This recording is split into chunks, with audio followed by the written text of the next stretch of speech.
All right, settle in, because this is a story that starts with a dusty road and a broken promise, but ends somewhere you'll never see coming. It's about a woman running from ghosts and a man who couldn't even remember his own name. And it all kicks off in a forgotten town where justice was for sale. Cheap. Ida Lee was just passing through. That was the plan anyway. The town was called Gila Hollow, but it might as well have been called God's forsaken scab.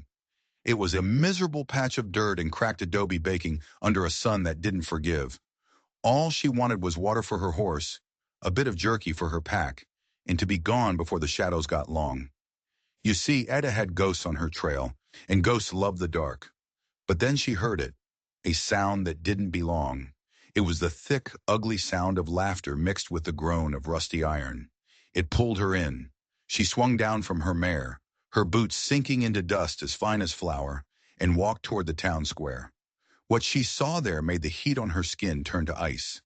In the center of it all, they'd put a man in a cage. It wasn't a jail cell. It was an animal cage, low and cruel, with iron bars bleeding rust onto the dirt. A crude wooden sign was nailed to the front. The words were carved deep, like a scar. $15 or trade. Strong back, quiet type. The cheapness of it all, the sheer disrespect, felt like a punch to the gut. Inside, a man knelt in the filth.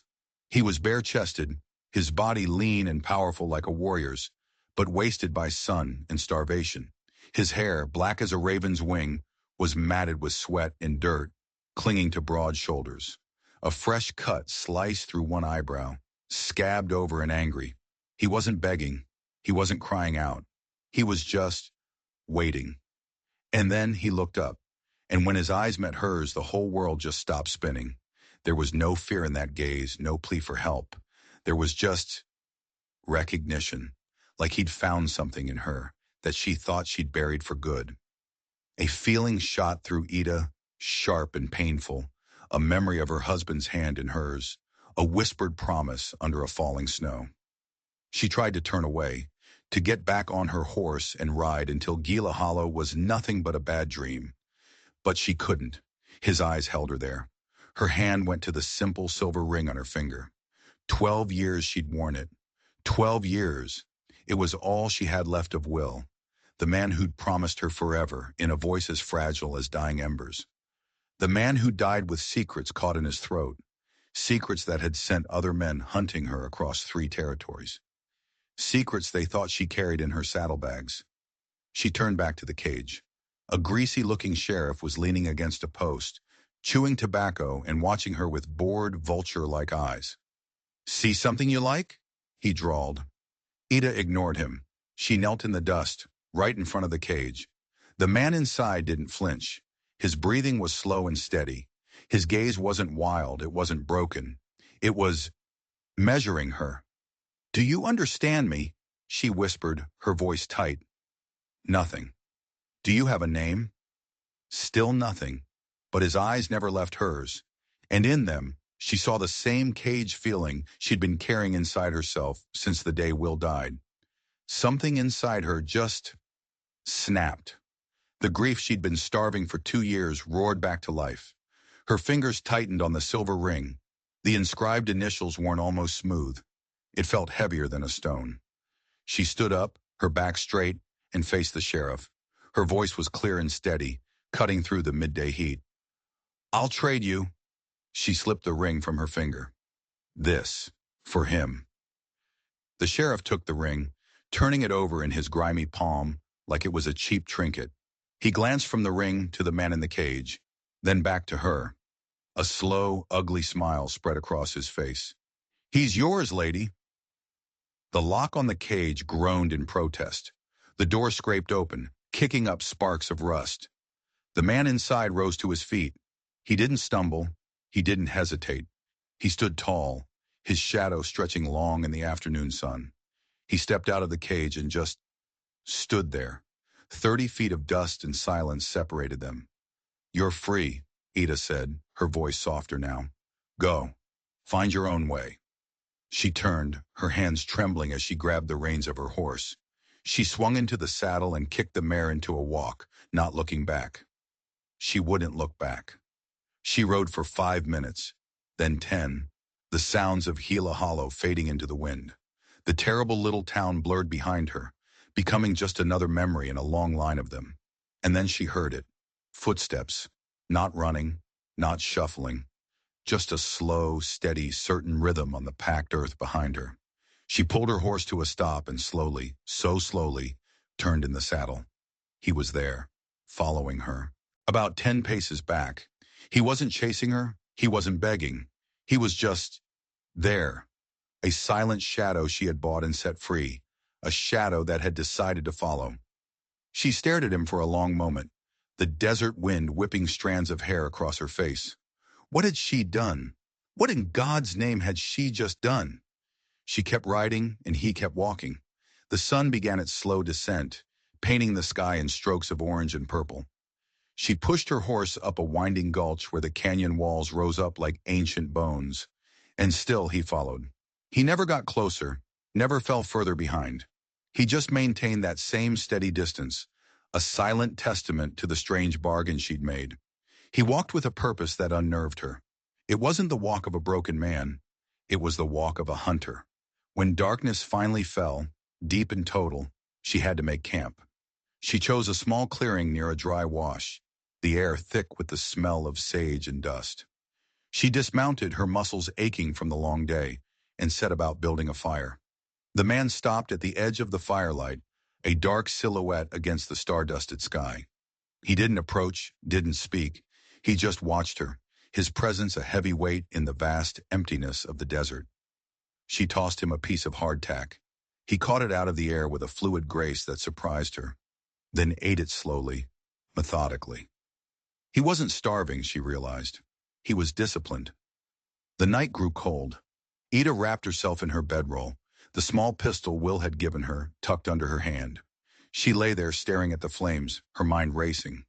Who was this man? What trouble had he been in? And more importantly, what trouble had she just bought for herself? The ring was gone. 12 years of promises and memories, traded for a silent stranger who now slept just a stone's throw away. Sleep didn't come easy. Every snap of a twig, every rustle in the brush, sent a jolt of adrenaline through her. But the man never moved. He just sat there, a silent guardian, his eyes fixed on the fire as if he could read answers in the dancing flames. The next day was the same. She rode, he walked.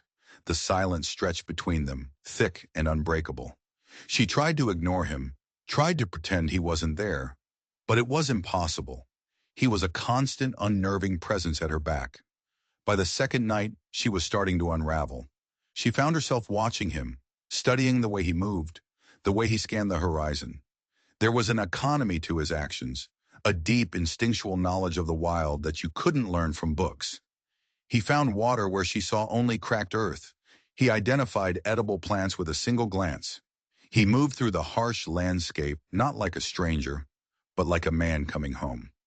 That night, as he sat tending the fire he'd built without being asked, she saw him pull something from the tattered waistband of his trousers. It was a small, smooth piece of wood and a shard of sharpened flint. In the flickering firelight, he began to carve.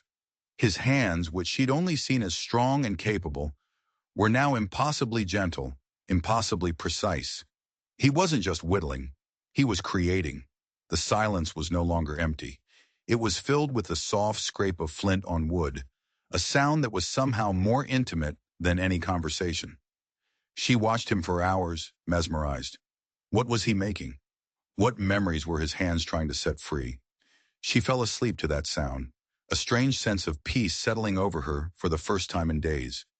When she woke in the morning, the carving was sitting on her saddle. It was a bird, a hawk, its wings spread as if in mid-flight. The detail was breathtaking. She could see the individual feathers, the sharp curve of its beak, the fierce intelligence in its tiny carved eyes. She looked over at the man.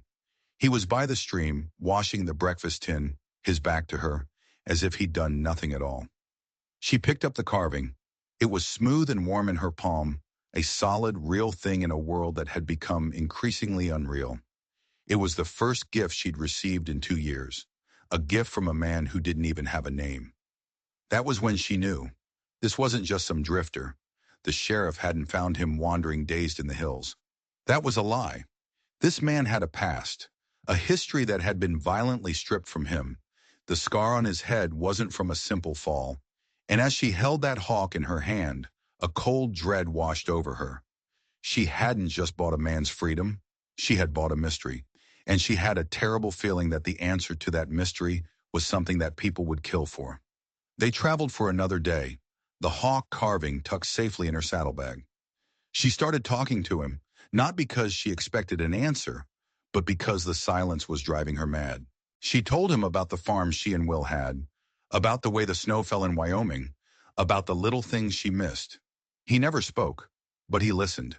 She could see it in the way he tilted his head, in the way his eyes would soften for a moment before the mask of stoicism fell back into place. "If you're going to follow me," she said, stopping her horse mid-trail, "you might as well have a name. I can't keep calling you the quiet one in my head." He just looked at her, his expression unreadable. "I'll call you Nahuel," she decided. "It's a name I read in a book once. It means jaguar. It fits. You move like a hunter." A flicker of something crossed his face. Surprise? Recognition? She couldn't be sure. But for the first time, he gave a slow, deliberate nod. Nahuel. The name settled between them, a fragile bridge across the chasm of his silence. That afternoon, the world changed. They were cutting through a narrow canyon when the air was split by the crack of a rifle. It wasn't a hunter's shot. It was sharp, angry. Ada immediately dove from her horse, pulling the mare down behind a large boulder. Her heart hammered against her ribs. She fumbled for her pistol, her hands slick with sweat. But Nowell didn't hide. He melted into the rocks like a ghost. One moment he was there, the next he was gone. Two more shots echoed through the canyon, closer this time. She heard men shouting, their voices rough and cruel. "Find her! Hale wants those papers!" One of them yelled. Ada's blood ran cold. Jasper Hale. The name was a phantom that had haunted her steps for months.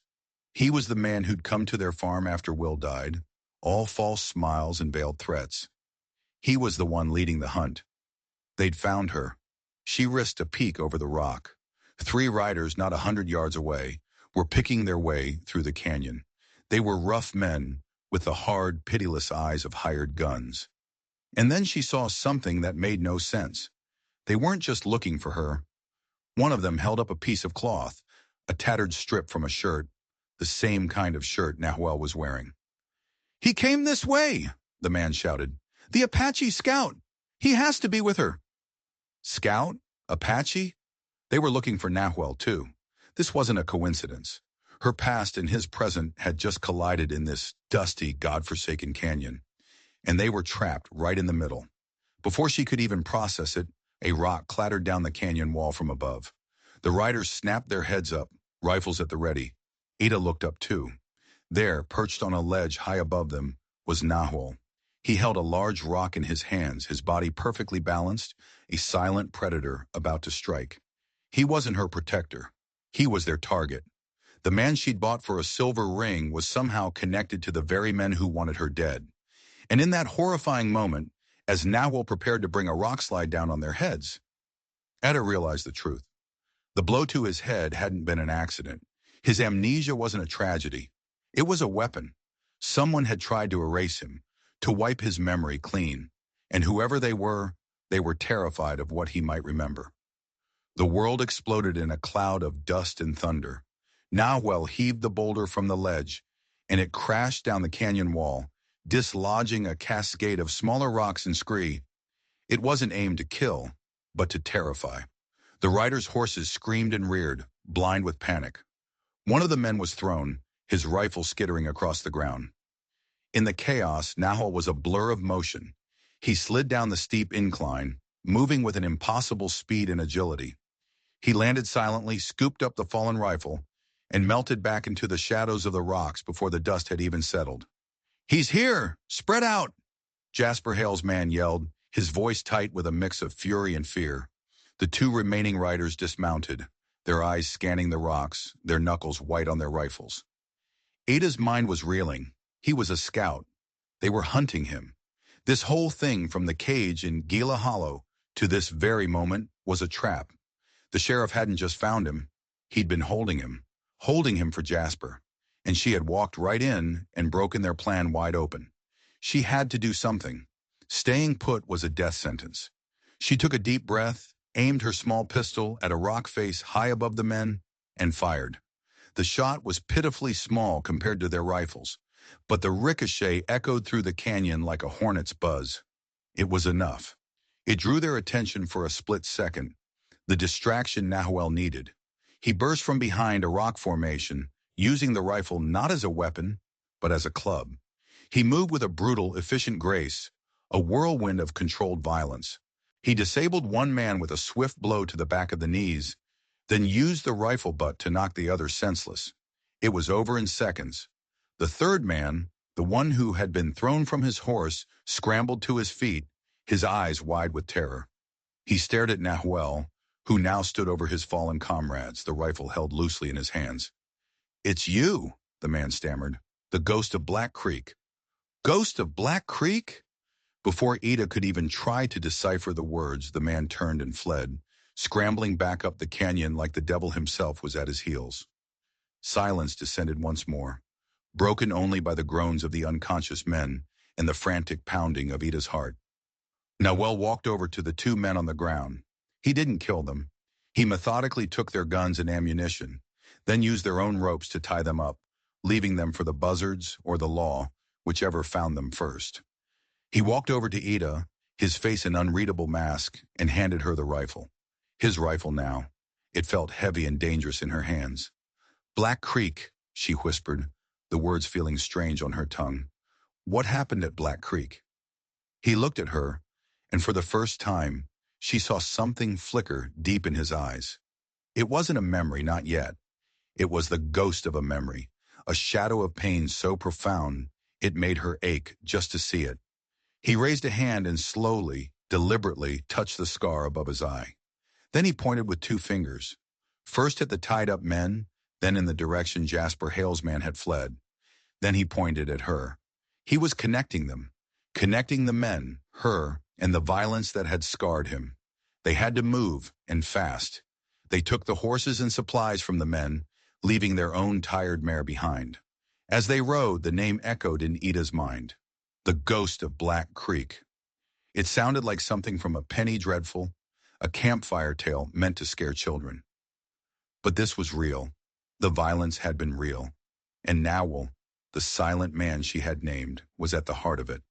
They rode hard, pushing the horses, putting as much distance as they could between themselves and the canyon.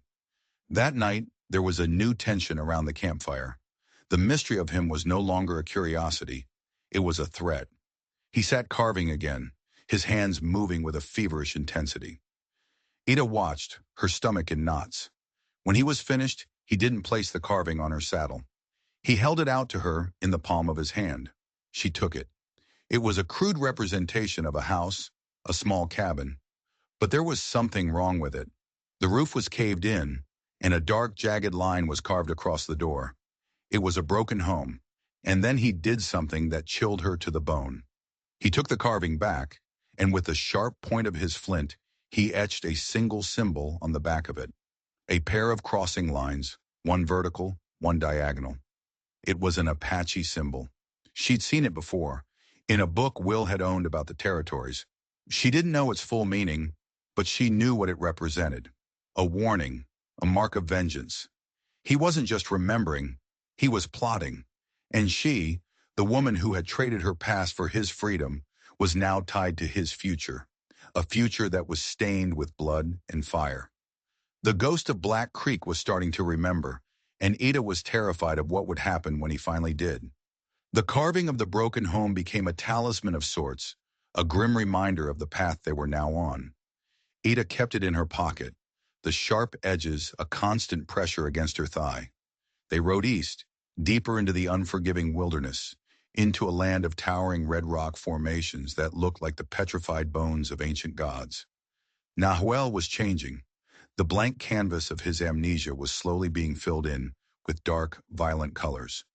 He would stop suddenly, his head cocked, listening to a sound only he could hear.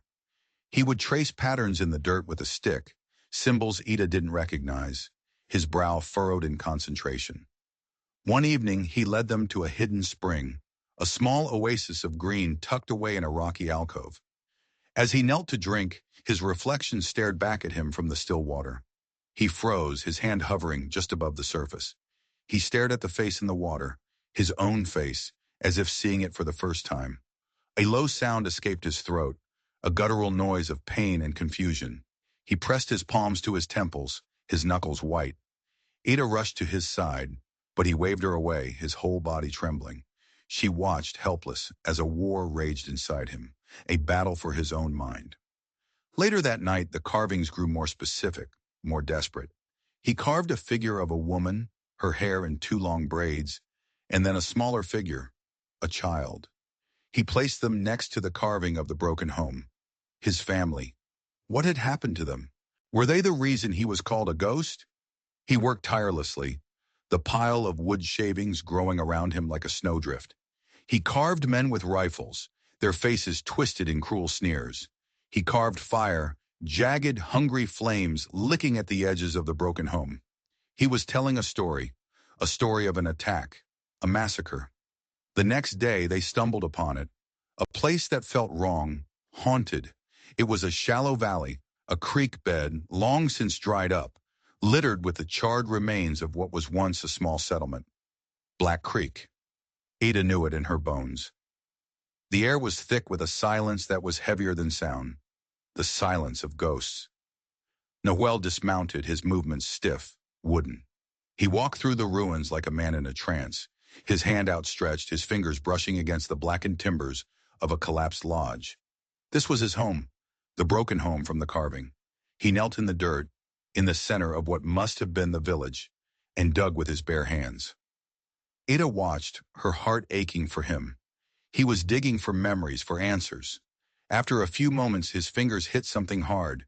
He pulled it from the earth, his hands trembling. It was a child's toy. A small wooden horse, blackened by fire but still intact. He stared at it, his face a mask of anguish. A single choked sob escaped his lips, the first sound of true emotion she had ever heard from him. He clutched the toy to his chest, his shoulders shaking with a grief so profound it seemed to suck all the air from the valley. Ada wanted to comfort him, to put a hand on his shoulder, but she couldn't. This was a sacred place, a place of private sorrow. She stood guard, the rifle held tight in her hands, watching the perimeter as he knelt among the ghosts of his past. The sun began to set, casting long, mournful shadows across the ruins. Nahuel didn't move. He just stayed there, a lone figure kneeling in the ashes of his world. Suddenly, a twig snapped in the brush behind her. Ada spun around, raising the rifle. A figure stepped out of the trees. It was an old man, his face a road map of wrinkles, his hair long and gray. He was Apache. He looked not at Ada, but at Nahuel. The old man's eyes, cloudy with age, widened in disbelief. He took a hesitant step forward, then another. "Sa," he whispered, the name a prayer on the wind. "You live." Nahuel slowly lifted his head. He looked at the old man, and a flicker of recognition, true and deep, lit up his eyes. He got to his feet, the toy horse still clutched in his hand. The old man walked toward him, his hand outstretched. He placed his palm on Nahuel's chest, right over his heart. "The ghost of Black Creek has returned," the old man said, his voice thick with emotion. "The ancestors have heard our prayers." And that's when Ida understood. He wasn't a ghost because he was dead. He was a ghost because he was the only one left. He was the sole survivor of the fire and the guns that had destroyed this place. He was the living embodiment of his people's pain, the last witness to a crime no one else had lived to report. And Jasper Hale wasn't just hunting for some papers she carried. He was hunting this man to finish the job, to silence the last ghost of Black Creek for good. The old man's name was Taza. He was Noel's uncle, his mother's brother. He explained that a small group of their people, the survivors who had been away hunting on the day of the massacre, had made a camp in the mountains nearby. They had believed Nahuel, or Sa as they called him, was among the dead. Taza had come back to the ruins to perform a ritual for the spirits of the fallen, a pilgrimage he made every season. Finding his nephew alive was a miracle he had long since stopped praying for. Taza led them through a series of hidden game trails up into the high country where the air grew thin and cold. The journey was slow, arduous. Nahuel Sa was quiet, but it was a different kind of quiet now. It was the quiet of a man absorbing the impossible, piecing together the shattered fragments of his life. He kept the charred toy horse, holding it in his hand as they walked, his thumb constantly rubbing over the smooth wood. The camp was small, well hidden in a box canyon. There were no more than 24 people, mostly elders, women, and a few children. When they saw Sa walk out of the trees, a collective gasp went through the camp. People stopped what they were doing, their faces a mixture of shock, joy, and sorrow. A woman with hair as white as snow, his grandmother, rushed forward and wrapped him in a fierce embrace, her tears soaking the front of his torn shirt. They didn't just welcome him back. They mourned him all over again, the man they thought they had lost. Ida stood back, feeling like an intruder. This was his world, his story. She was just a stranger who had stumbled into it. But they didn't treat her that way. Taza explained who she was, how she had found him, how she had freed him. The old grandmother came to her and took Ida's hands in her own dry, warm ones. She looked into Ida's eyes and spoke in her own tongue, her voice soft but full of strength. Taza translated, "She says you have a strong spirit. You have brought a ghost home. Our people will not forget this." That night they held a ceremony. The air was thick with the smoke of cedar and the sound of a single solemn drum. They gave Sa back his name, his history. Taza told the story of Black Creek. It was a story of betrayal. A group of men, railroad surveyors they had claimed to be, had come to their valley. They were led by a man with a polite smile and cold eyes. Jasper Hale. He had promised them government protection, a treaty that would guarantee them their land forever. It was all a lie. The papers he had them sign were not a treaty. They were deeds, signing away their home, their water rights, everything. The papers Ida was carrying. They weren't just evidence of bribes and forgeries. They were the original, fraudulent deeds. Will, her husband, had been a junior clerk in the Territorial Land Office. He had discovered the conspiracy, the massive land grab orchestrated by a powerful railroad baron, with Jasper Hale as his enforcer. Will had stolen the proof, intending to expose them. But they had killed him before he could, and he had passed the burden, the death sentence, on to her. And Sa had been a scout. He had guided Hale's men, believing they were there to help. When he discovered their treachery, he tried to warn his people. But he was too late. He had fought back, trying to give the women and children time to escape. He was the last one standing when they finally brought him down with a blow to the head. They must have thought he was dead. They left him in the burning ruins of his world, a ghost among the dead. He had survived, but his memory had not, until now. As Taza spoke, the pieces of Sa's memory began to click back into place. Ada could see it on his face. The confusion was replaced by a cold, hard certainty.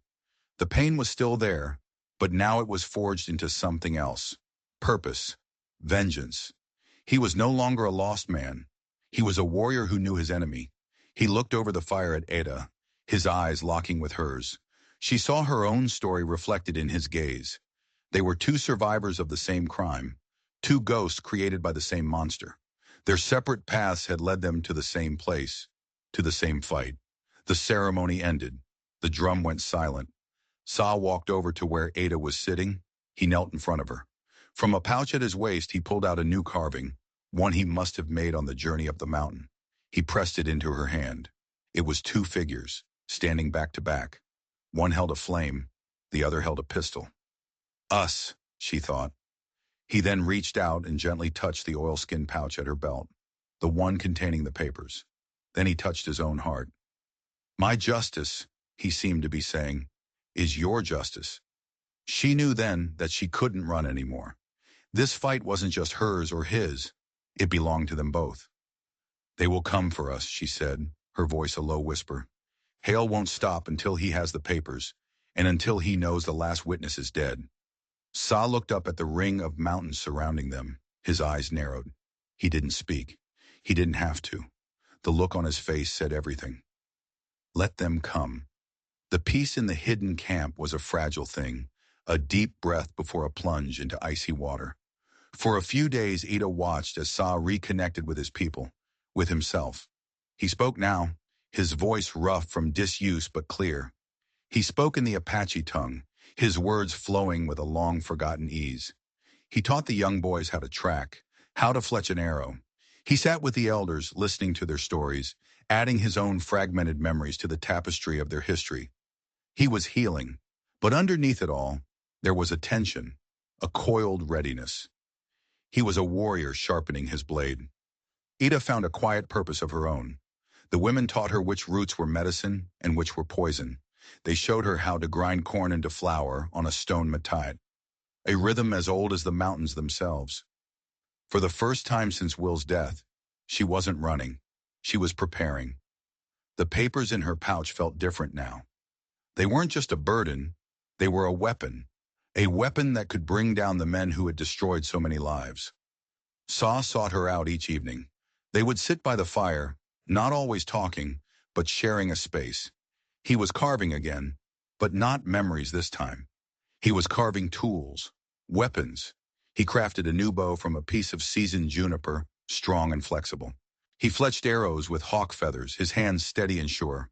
One night he handed her the bow. For you, he said. The English was careful, deliberate. You are a hunter now, Italy. You hunt for justice. She took the bow. It felt balanced, powerful. It felt like a promise. Their quiet preparations were shattered a week later. A young scout, perched high on the canyon rim, sent a signal. A flash of reflected sunlight, twice repeated. Visitors, and not welcome ones. Sa was on his feet in an instant, his face grim. Hail, he said. The name was a curse. He had found them. The camp moved with a quiet, terrifying efficiency. There was no panic. The women and children disappeared into hidden caves deeper in the mountain. The few able-bodied men, armed with old rifles and new bows, took up positions along the canyon walls. Taza, the old shaman, began a low, chanting prayer. Sa came to Ida. He had painted 2 black streaks across his cheeks, the mark of a man going into battle. You should hide with the others, he said. Ida shook her head, clutching the bow he had made her. No, I've been hiding for 2 years. My fight is out there, with you. A flicker of something, respect, admiration, passed through his eyes. He nodded once. Stay close to the rocks. Do not show yourself until you must. The sound of horses echoed up the canyon. There were more of them this time, at least a dozen men, fanned out in a skirmish line.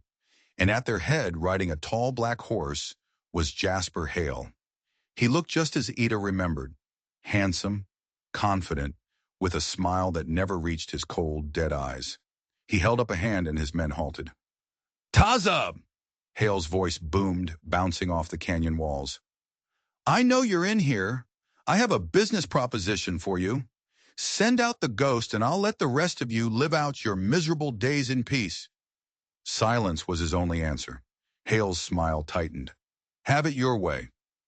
He gave a signal and his men raised their rifles. The canyon erupted in a deafening volley of gunfire, bullets ricocheting off the rocks, kicking up dust. But Sa's people were ready. They were hidden, protected by the mountain that was their home. When the shooting stopped, the canyon was still. You see? Hale shouted. You can't win. Just give me the scout and the woman. And then a single arrow flew out from the rocks. It was silent, deadly. It struck one of Hale's men in the throat. He gurgled, clawing at his neck before toppling from his horse. Panic rippled through the riders. They fired wildly into the rocks, but they were shooting at ghosts. Another arrow flew, then another. Sa and his men were picking them off one by one, using their knowledge of the terrain, their patience, their righteous fury. The battle raged. Ida stayed hidden, her heart pounding. This was it, the final stand. She watched as Sa moved through the rocks like a phantom, a blur of deadly motion. He was in his element, defending his home, his people. He was no longer a victim. He was an avenger. Jasper Hale, enraged, spurred his horse forward, firing his pistol blindly into the shadows. "Sa, face me, you coward!" he screamed. That was his mistake. He had exposed himself. From a ledge directly above him, Taza, the old man, rose up. He held not a weapon, but a large clay pot. With a final prayer, he hurled it down. The pot shattered on the rocks just in front of Hale's horse. It wasn't filled with oil or fire. It was filled with bees, a massive, angry swarm of them, disturbed from their hive. The horse screamed, bucking wildly as the swarm enveloped it and its rider. Hale was thrown, his fine suit and confident demeanor lost in a cloud of stinging fury. The tide had turned. Hale's men, their leader down and their numbers dwindling, broke ranks and fled.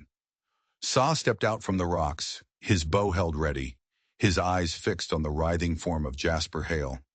This was his moment, the moment for vengeance. He drew the bowstring back, the arrow aimed directly at Hale's heart. Ida held her breath. This was justice, swift and brutal. But then he paused. He held the shot, his muscles trembling with the strain. He looked over at Ida, his eyes asking a question. She knew what he was asking. Was this the way? Was this the justice they had fought for? She thought of Will, of the papers in her pouch. Will hadn't wanted vengeance. He'd wanted the truth to come out. He'd wanted the system, the law, to work. No, she mouthed, shaking her head. Not like this. Slowly, agonizingly, Saw lowered the bow. He walked down to where Hale was sputtering on the ground, covered in welts. He didn't kill him. He pulled him to his feet and, with a single powerful punch, knocked him unconscious. The ghost of Black Creek had his enemy at his mercy, and he had chosen justice over revenge. They bound Jasper Hale with strips of rawhide and left him under guard. The remaining few of his men had scattered to the winds, leaving their horses and supplies behind. The battle was over. The canyon was quiet once more, the silence punctuated by the soft weeping of women mourning the few of their own who had fallen. The victory felt heavy, somber. Ada went to Sa. He was standing on a precipice, looking out over the vast expanse of the territory, his home. It's not over, she said, coming to stand beside him. He nodded, not looking at her. The papers. The railroad baron who hired him. Hale is just a snake. We need to cut off the head. The white man's law is a treacherous path, Sa said, his voice low. It is not for our people. It's not for me either, Ida admitted, but it's the only path we have. Will died for those papers. Your family died for this land. We have to see it through, together. She held out her hand. After a long moment, he took it. His hand was rough and calloused, but his grip was gentle. It was a pact, sealed in the quiet of the mountains. The next morning they left. Taza and the elders gave them their blessing. 4 of the tribe's best warriors went with them, not as an escort, but as a delegation. They rode out of the canyon, leaving the sanctuary of the mountains behind. With Jasper Hale tied to a horse, his arrogant smirk finally gone, replaced by a sullen, bruised silence. They were no longer running. They were riding toward a reckoning. The journey to Prescott, the territorial capital, took over a week. It was a strange procession, a lone woman, 5 Apache warriors, and their captive, the notorious Jasper Hale. People in the small towns they passed through stared, their faces a mixture of fear and curiosity. But no one challenged them. There was a power in their quiet determination, an aura of unbreakable purpose. When they arrived in Prescott, they didn't go to the local sheriff. They rode straight to the steps of the federal courthouse. The sight of them, dusty and armed, brought the town to a standstill. A U.S. Marshal, a man with a weary face and honest eyes, came out to meet them. "What's the meaning of this?" he demanded. Ada dismounted. She walked up the steps, the oilskin pouch in her hand. "I'm Ida Lee," she said, her voice clear and strong, ringing out across the square.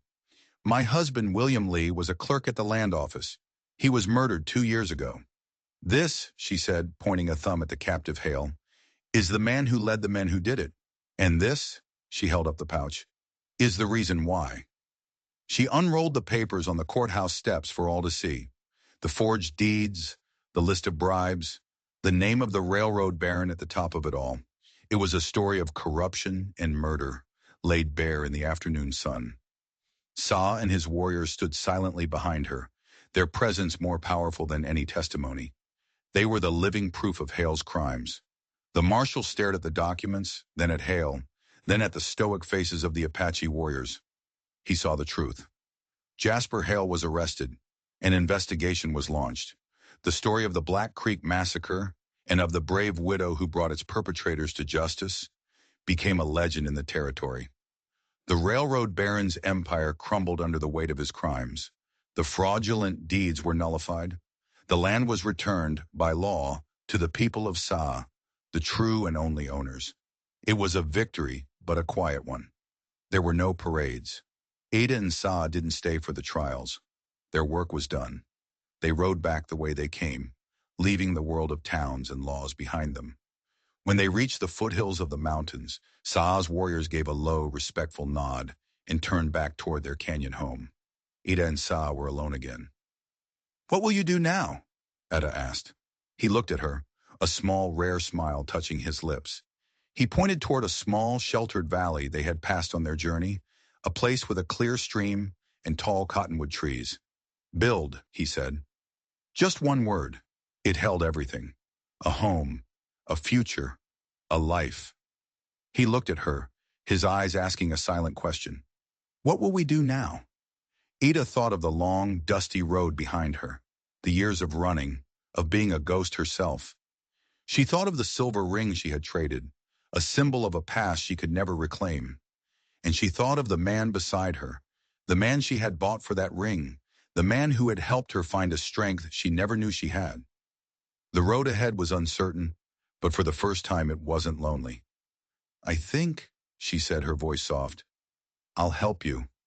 They built their home in that valley, a small cabin of wood and stone, built with their own 4 hands. They weren't just two survivors anymore. They were two builders. And in the quiet peace of their valley, they found something that neither of them had ever expected. Not just justice, not just freedom, but a new beginning, forged in fire and silence, a testament to the fact that sometimes the most broken things can be put back together, stronger than they were before. If you made it to the end of Ada and Nahwal's story, thank you. It means the world to me that you stuck around. These stories are a labor of love, and your support is what keeps this channel going. If you enjoyed it, do me a favor and hit that like button, and maybe even subscribe if you haven't already. I've got a lot more stories to tell, and I'd be honored if you were here to listen. Thanks again, and I'll see you in the next one.